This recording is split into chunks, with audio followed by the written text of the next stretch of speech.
So in this video, I'm interested in how you may think of virtues. And I'm just going to go completely without any notes or anything and just think about the top five virtues. Um, my first virtue will probably be hope and patience.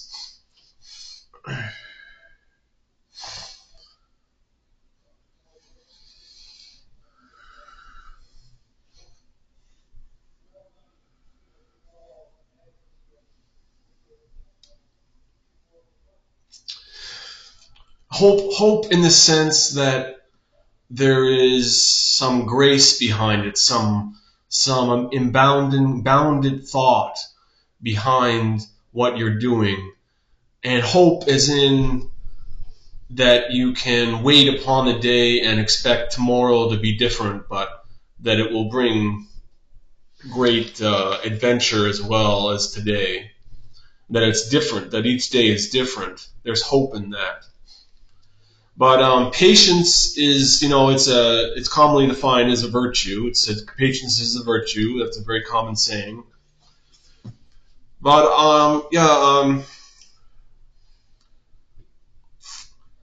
I think when you have patience, you have to be fully involved and fully physically almost in the zone in that aspect of time, and that moment of will has to be there for patience to exist. There has to be some inclination of will, and whether that's from, well, it's going to be from inside.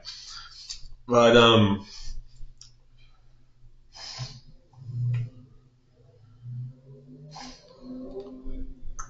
basically, like time and space and causality all exist, and you are one with that, and that oneness is patience.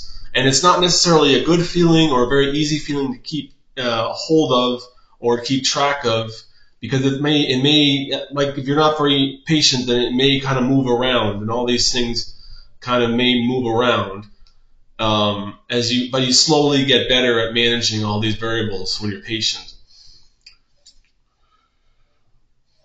Like certainly there's a management of variables going on when you're patient. And I mean that's kind of a crude way of saying it, but the next virtue I would say would be,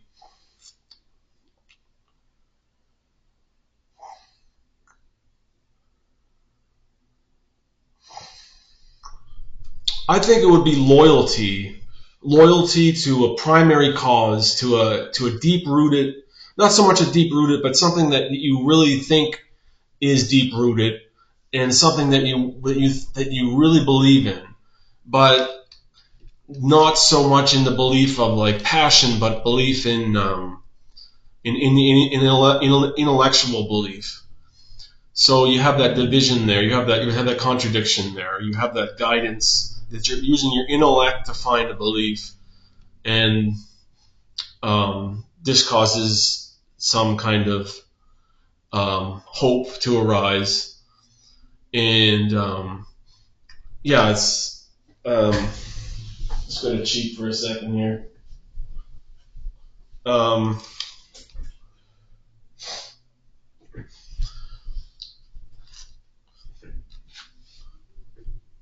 yeah, I mean, like there's another virtue.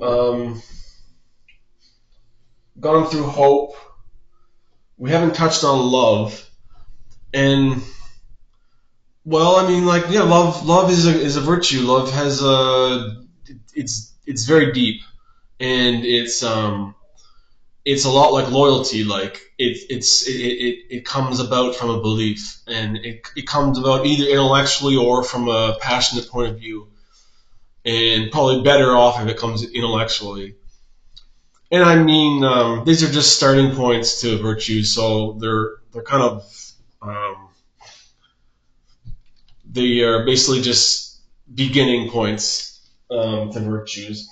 The last virtue I have down here is intelligence, and that's kind of like a um,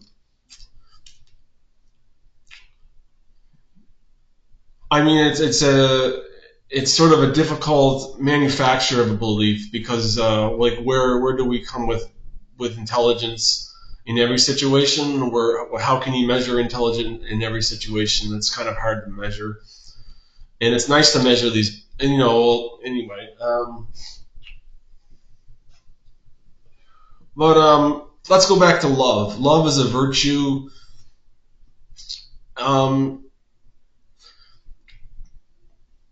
Precisely because it's a belief system that is very dynamic, but yet it's loyal and it's honorable. It has virtues also of strength and courage, and really honesty. It's based on honesty, and all of these things help propel love even more. And it's a beautiful sort of way to think too. If you can think with love and faith intermingled, or as a pairing, then they really they cause great amount of love, more very true to the nature of the person. So those are my top 5 virtues for August 2005. Just putting them down here for now. Maybe they'll evolve. Maybe they'll get more complicated, or maybe they'll get more simplified, or maybe they'll make more sense. Maybe they'll just go away completely, or maybe they'll stick around. Who knows? It's very interesting. Okay, thank you. Bye.